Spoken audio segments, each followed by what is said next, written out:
विधानसभा में बजट सत्र का आज 4 जून को दूसरा दिन था। सदन में गहमा गहमी के बीच विधानसभा से बाहर ज्यादा चर्चा थी। ये चर्चा कैबिनेट मंत्री डॉक्टर किरोड़ी लाल मीणा को लेकर थी, जो अब इस्तीफा दे चुके हैं। लोकसभा चुनाव में बीजेपी के सीट नहीं जीत पाने को लेकर उन्होंने इस्तीफा देने का संकल्प लिया था और जिसे पूरा भी कर दिया। इस्तीफे के बाद भी उन्होंने अपनी एक पुरानी बात को दोहराया कि प्राण जाए लेकिन वचन न जाए। मौत के मुंह में समा गए। मेरी जिम्मेदारी बनती है कि मैं रेल मंत्री के पद से इस्तीफा देता हूं। ऐसी स्वच्छ और हाई मोरल वाली राजनीति की आवश्यकता है।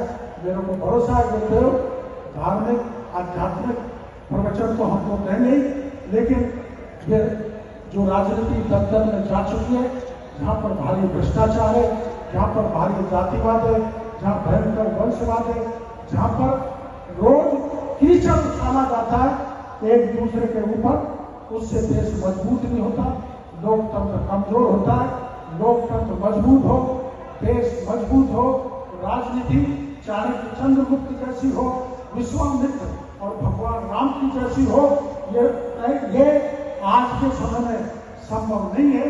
लेकिन इस ओर देश को मोड़ना पड़ेगा, क्योंकि देश ही राजनीतिक कुछ लोग हिंदू को बांटते हैं, क्षेत्रवाद फैलाते हैं, जातिवाद फैलाते हैं, और जब दल और दल के ऐसे विचारधारा वाले लोग जब जातिवाद फैलाएंगे, हिंदू धर्म को बांटेंगे, तो हमारा लक्ष्य तो प्राप्त होगा, लेकिन उसमें समय लगेगा।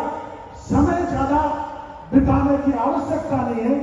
तेजी से उनके इस्तीफे के बाद जयपुर से दिल्ली तक बीजेपी की राजनीति में भूचाल आ गया है। इस मामले में कांग्रेस भी चुटकी लेते हुए दिखाई दे रही है।